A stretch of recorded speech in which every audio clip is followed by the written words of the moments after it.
Hello friends, कैसे हैं आप सब लोग। मैं हूं कविता। आप सब लोगों का मेरे चैनल स्कोर अप में बहुत बहुत स्वागत है। फ्रेंड्स, आज मैं आप लोगों के लिए एक और वीडियो लेके आई हूं जिसमें हम बात करेंगे जनरल साइंस के टॉप 40 प्लस एमसीक्यूज क्वेश्चंस की, और साथ ही साथ उनके जो इम्पोर्टेंट फैक्ट है उनसे रिलेटेड उन्हें भी डिस्कस करेंगे। ठीक है, ये जो वीडियो है वो आप RRB NTPC, RRB group D, ठीक है, पीसीएस प्री और एसएससीजीएल, सीएचएल, सीएचएसएल सभी लोगों के लिए बहुत इंपॉर्टेंट है। तो प्लीज इस वीडियो को ध्यान से देखिएगा, और हाँ, मेरे चैनल को प्लीज सब्सक्राइब जरूर करें और मुझे कमेंट भी करें, ठीक है, मेरे कमेंट बॉक्स में, ताकि तो मुझे पता चले कि मेरे वीडियोस आपको पसंद आ रहे हैं या नहीं आ रहे हैं, या उनमें मुझे कुछ और करेक्शन करके लेके आना है। ठीक है फ्रेंड्स, और पीडीएफ भी आपको मिलेगा, पीडीएफ का कोई टेंशन ना लीजिए। ठीक है, वीडियो के डिस्क्रिप्शन में मैं अपने सारे वीडियो के डिस्क्रिप्शन में पीडीएफ का लिंक भी डाल देती हूँ, तो आप वहां से पीडीएफ डाउनलोड कर सकते हैं। चलिए स्टार्ट करते हैं। सबसे पहले क्वेश्चन है, खमीर किसका उदाहरण है। ठीक है, बैक्टीरिया, कवक, वायरस या शैवाल। तो खमीर किसका उदाहरण है। खमीर उदाहरण है, राइट आंसर है बी, कवक का। ठीक है, कवक यानी कि जिसको हम बोलते हैं फंजाई। ठीक है, तो यीस्ट, मोल्ड और मशरूम ये भी फंजाई यानी कि कवक के ही उदाहरण है। ठीक है, निम्नलिखित में से मानव शरीर की सबसे छोटी हड्डी कौन सी है। मानव शरीर की सबसे छोटी हड्डी कौन सी है। Most important question.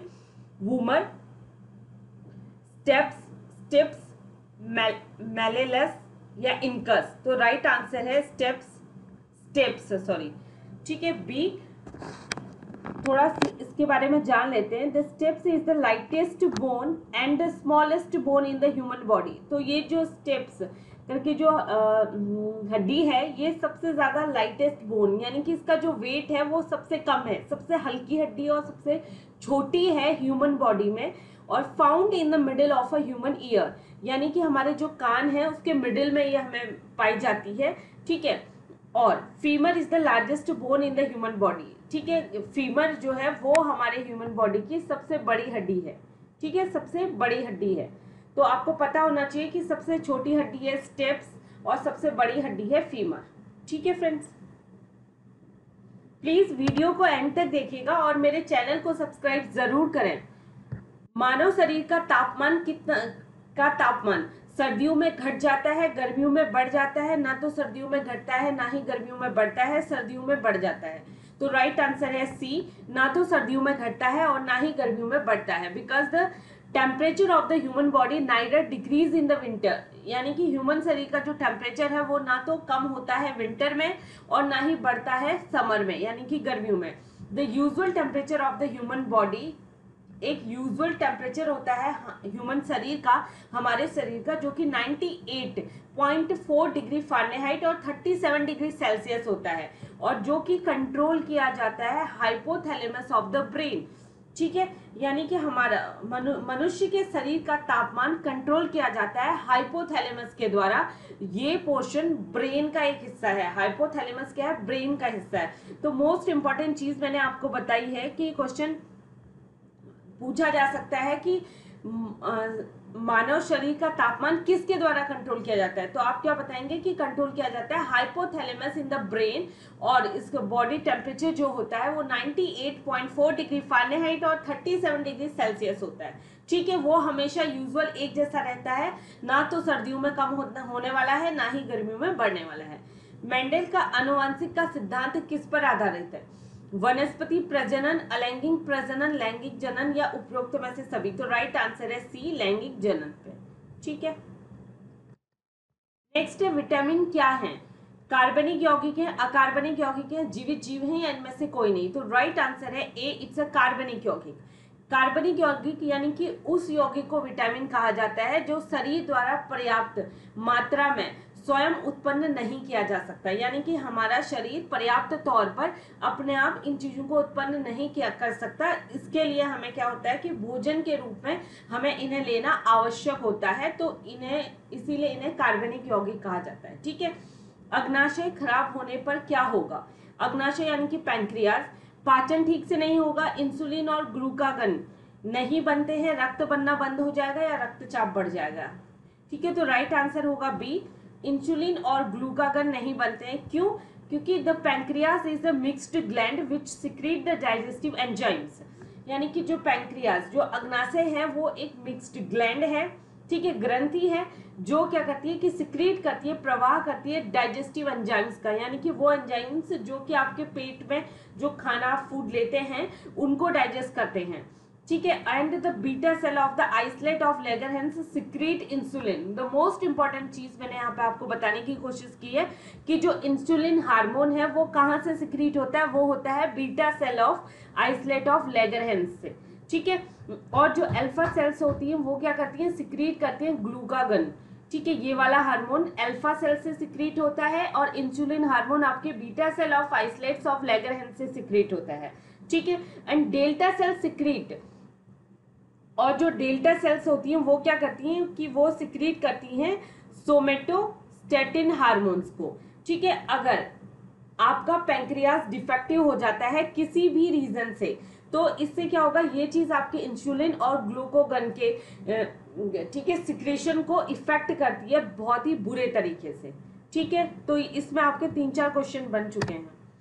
पायरिया रोग किससे संबंधित है, नाक, मसूड़े, हृदय, फेफड़े। राइट आंसर है बी, मसूड़ों से संबंधित है, बिकॉज आपने देखा होगा कि मसूड़े कुछ लोगों के फूल जाते हैं, वहां से ब्लड आने लगता है। ठीक है, हल्का सा अगर आपके खुद के हैंड से या किसी भी चीज से या टूथब्रश ही लगता है तो मसूड़ों से ब्लड आने लगता है, कैविटी जम जाती है।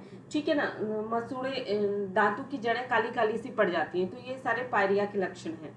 मछलियां जमी हुई झील में जीवित रह सकती हैं क्योंकि मछलियों का खून गर्म होता है, मछलियां इनके नीचे हाइबरनेशन में होती हैं या पानी के नीचे तल के पास नहीं जमता है, या बर्फ ऊष्मा का कंडक्टर है। तो राइट आंसर क्या है कि पानी जो नीचे तल में के पास नहीं जमता है, बिकॉज ऑफ दैट कि lakes and rivers are frozen when the outer temperature decrease below the freezing point of a winter.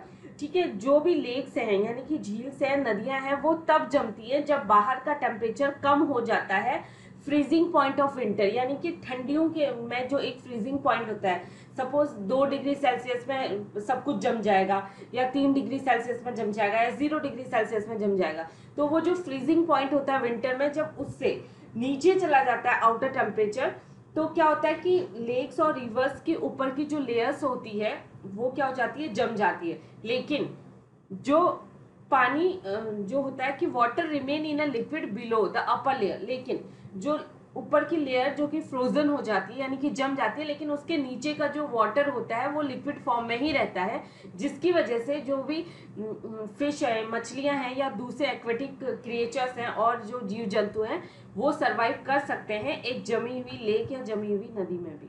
ठीक है, शुष्क जलवायु के अनुकूल पौधे को क्या कहते हैं, एपीफाइट, जेरोफाइट या हाइड्रोफाइट्स और मीन प्लांट्स। तो राइट आंसर क्या है, जेरोफाइट्स। शरीर की सबसे बड़ी ग्रंथि कौन है, लार ग्रंथि, थायराइड, यकृत या आमाशय। तो सबसे बड़ी ग्रंथि जो है वो है यकृत, जिसको हम लीवर भी कहते हैं। ठीक है, जिगर भी कहा जाता है, कलेजा भी इसे कहा जाता है। यकृत या जिगर या कलेजा या अंग्रेजी में लीवर शरीर का एक अंग है जो केवल कशेरुकी प्राणियों में ही पाया जाता है। इसका कार्य विभिन्न चयापचयों को डिटॉक्स करना और प्रोटीन का संश्लेषण करना, यानी कि प्रोटीन को सिंथेसाइज करना, ठीक है, और पाचन के लिए आवश्यक जैव रसायन बनाना, ये इसका कार्य होता है।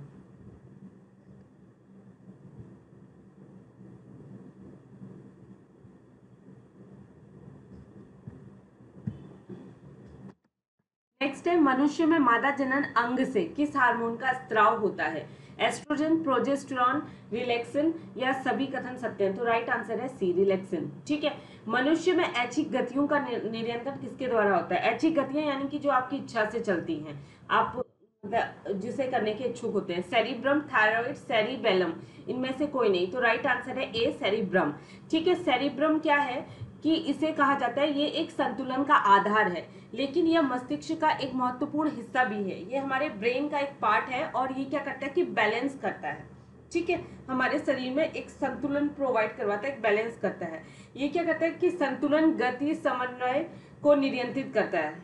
ठीक है, इन सारी चीजों को ये कंट्रोल करके रखता है। आपकी मांसपेशियां एक साथ कैसे काम करती हैं, एक साथ कैसे काम करती हैं, इन सारी चीजों में जो संतुलन है, जो बैलेंस बिठा के रखता है वो है सेरिब्रम। ठीक है, नेक्स्ट है, निम्न में से कौन सा एंजाइम लार में पाया जाता है? पेप्सिन, ट्रिप्सिन, टाइलिन या काइमोट्रिप्सिन? तो राइट आंसर है लार में टाइलिन पाया जाता है। वह प्रक्रिया जिसके द्वारा मनुष्य श्वास ग्रहण करता है और छोड़ता है वह है श्वसन, श्वासोच्छ्वास या प्रश्वास या निश्वसन? तो राइट आंसर है बी। ठीक है, टफ नेम, हिंदी में बहुत टफ है इसका नेम। ऊर्जा उत्पादन के लिए कोशिका प्राय किसका उपयोग करती हैं? ऊर्जा को उत्पादन के लिए अमीनो अम्ल, ग्लूकोज, वसा अम्ल या सुक्रोज? तो राइट आंसर है ग्लूकोज। ठीक है, एनर्जी के लिए अगर हमें ऊर्जा उत्पादन करना है तो आपने देखा होगा कि ग्लूकोज डिवाइड हो जाता है। ठीक है ना, तो एक रिएक्शन है जिसके बारे में बाद में बात करेंगे। ठीक है, फिलहाल आप इतना जान लीजिए कि ऊर्जा उत्पादन के लिए कोशिका प्राय किसका उपयोग करती है? ग्लूकोज का। ऑक्सीजन है, वसा है, कार्बोहाइड्रेट है, एंजाइम है या हार्मोन है? राइट आंसर है ऑक्सीजन है एंजाइम। Most important question. गोबर छत्ता किसके अंतर्गत आता है? परजीवी, स्वपोषी, मृतजीवी या परासरणी? राइट आंसर है सी, मृतजीवी। वायुमंडल में सामान्यतः CO2 पाया जाता है 78%, 21%, 4% या 0.03%? तो राइट आंसर है डी, 0.003%।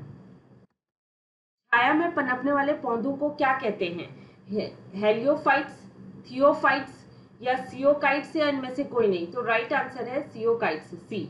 मनुष्य का मुख्य श्वसन अंग क्या है? फेफड़ा, नाक, ट्रेकिया या क्लोम? तो मनुष्य का जो मुख्य श्वसन अंग है वो है फेफड़ा। ठीक है, शरीर के भीतर, फेफड़े के बारे में थोड़ा सा जानते हैं। शरीर के भीतर थैली के आकार का वह अवयव जिसकी क्रिया से सांस हम लेते हैं, ठीक है, वृक्ष आशय के भीतर श्वास प्रसाव का विधान करने वाला कोश एंड सांस की थैली जो कि छाती के नीचे होती है, इसको हम, ये फेफड़ा है। मनुष्य का मुख्य श्वसन अंग है फेफड़ा, नाक, ट्रेकिया, क्लोम? राइट आंसर है फेफड़ा, ए। उच्च रक्तचाप की अवस्था को क्या कहा जाता है? हाइपोटेशन, पक्षाघात या हाइपरटेंशन या इनमें से कोई नहीं? तो राइट आंसर क्या है? सी। एनाफ्लीज मच्छर किस जाति के अंतर्गत आता है? एक्टिना डर्माटा, पोरीफेरा, आर्थ्रोपोडा या मोलस्का? तो राइट आंसर क्या है? सी, आर्थ्रोपोडा। ठीक है, कौन सा सूक्ष्म जीव रोग डिप्थीरिया यानी कि रोहिणी का कारण बनता है? जीवाणु, वायरस, कवक, प्रोटोजोआ? तो राइट आंसर क्या है? जीवाणु। फ्रेंड्स, ये मोस्ट इंपॉर्टेंट क्वेश्चन है। ठीक है, पूछे जा सकते हैं एग्जाम में। प्रोटीन की पाचन की शुरुआत शरीर के किस अंग से होती है? ग्रास नली, मुंह, छोटी आंत या पेट? तो राइट आंसर है पेट। रक्त समूह की खोज करने वाले पहला व्यक्ति कौन था? गेरहार्ड डोमगाक या फिलिप लेविन या कार्ल लैंडस्टीनर या जूल्स बोर्डेट? तो राइट आंसर है सी, कार्ल लैंडस्टीनर। ठीक है, दिल के बाएं और दाएं आधे हिस्से को अलग करने वाली दीवार का नाम क्या है? पट, उरस्थि, कर्ण, सस्कुली या महाधमनी? तो राइट आंसर है ए, पट। ठीक है, दिल का डायस्टोलिक दबाव क्या है? 50 मिमी Hg, 120 मिमी Hg या 100 मिमी Hg या 80 मिमी? राइट आंसर है 80 मिमी। लेटिकल्स पौधे के किस भाग में मौजूद होते हैं? ठीक है, लेटिकल्स पौधे के कौन से भाग में मौजूद होते हैं? पत्ते, तना, जड़ या फल? तो राइट आंसर है बी, तना, क्योंकि तनु के फेफड़े हैं लेटिसेल्स। लेटिसेल्स को बोला जाता है कि ये तनु के फेफड़े हैं। ठीक है, मनुष्य में अवायवी यानी कि अनाएरोबिक श्वसन का अंतिम उत्पाद क्या है? लैक्टिक एसिड, एथेनॉल, पानी या मैलिक एसिड? तो राइट आंसर है अनएरोबिक का अगर हम बात करें तो है लैक्टिक एसिड। कौन सा जीव एकाधिक विखंडन की प्रक्रिया से गुजरता है? पैरामीशियम, हाइड्रा, यीस्ट या प्लाज्मोडियम? तो राइट आंसर है प्लाज्मोडियम। पौधे का मादा प्रजनन हिस्सा कौन सा होता है? परागकोश, अंडप, रेशा या पुष्पकेशर? तो राइट आंसर है बी, अंडप। कौन सा पादप हार्मोन गुरुत्वाकर्षण से पौधे की प्रतिक्रिया को नियंत्रित करता है? एस्कॉर्बिक एसिड, साइटोकिनिन या गिबरेलिन या ऑक्सिन? तो राइट आंसर क्या है? ऑक्सिन। मोस्ट इंपॉर्टेंट क्वेश्चन, ठीक है ना। पादप हार्मोन जो कि गुरुत्वाकर्षण से पौधे की प्रतिक्रिया को नियंत्रित करता है, ऑक्सिन। कौन सा थक्का रोधी रक्त कोशिकाओं के भीतर थक्का बनने से रोकता है? Trypsin, heparin and fibrinogen, ascorbic acid? तो राइट आंसर क्या है? हिपेरिन, ठीक है। तो हिपेरिन क्या है? हिपेरिन एक लेपित रक्त ऑक्सीजनेटर हम कह सकते हैं, ठीक है। फेफड़े हृदय की मशीनों में इस्तेमाल के लिए उपलब्ध है। अन्य बातों के अलावा माना जाता है कि यह विशेष ऑक्सीजनेटर समग्र जैविक अनुकूलता में सुधार करते हैं और देसी इंडोथेलियम के समान विशेषताएं प्रदान करके होमियोस्टेसिस होस्ट करते हैं, ठीक है। सेंट्रोसोम किस कोशिका में मौजूद होते हैं? पशु सेल में, पौधा सेल में या दोनों में, इनमें से कोई नहीं? तो राइट आंसर है पशु सेल में। जीव विज्ञान शब्द का बताने वाला पहला व्यक्ति कौन था? Louis Pasteur, Jean de Lamarck, Antonie Leeuwenhoek या रॉबर्ट कोच? तो राइट आंसर है बी, जीन लेमार्क, ठीक है। साबुन बनाने में आमतौर पर किस क्षार का उपयोग किया जाता है? सिलिकॉन डाइहाइड्रोक्साइड, अमोनियम डाइहाइड्रोक्साइड, ठीक है, मैग्नीज डाइहाइड्रोक्साइड, कैल्शियम डाइहाइड्रोक्साइड या मैग्नीशियम डाइहाइड्रोक्साइड, एल्यूमिनियम डाइहाइड्रोक्साइड, सोडियम डाइहाइड्रोक्साइड या पोटेशियम डाइहाइड्रोक्साइड? तो राइट आंसर है सोडियम और पोटेशियम डाइहाइड्रोक्साइड का। एनोड पर कौन सी रासायनिक प्रतिक्रिया होती है? कमी, ऑक्सीकरण, रेडॉक्स प्रतिक्रिया या इनमें से कोई नहीं? तो राइट आंसर है ऑक्सीकरण होती है। मादक पेय पदार्थों में अल्कोहल शब्द किस रसायन का उल्लेख करता है? बुटान, मिथाइल अल्कोहल, एथेनॉल या प्रोपेनॉल? तो राइट आंसर है सी, एथेनॉल का। किस हाइड्रोकार्बन में गंध नहीं होती है? Most important question.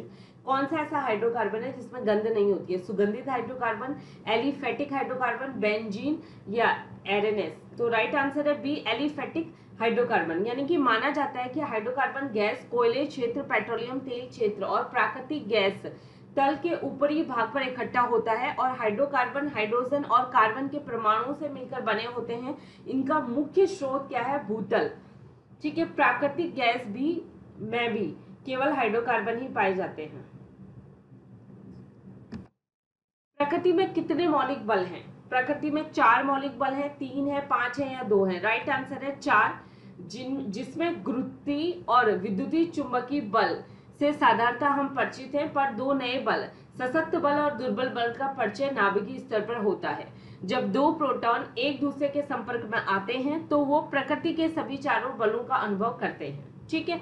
फ्लेमिंग के बाएं हाथ के नियम में जबकि तर्जनी, मध्यमा और अंगूठे एक दूसरे को समकोण में फैलाए जाते हैं, बल एक दूसरे के समकोण में फैलाए जाते हैं, बल की दिशा, चुंबकीय क्षेत्र की दिशा, वर्तमान की दिशा या शक्ति की दिशा? तो राइट आंसर है बी, चुंबकीय क्षेत्र की दिशा में।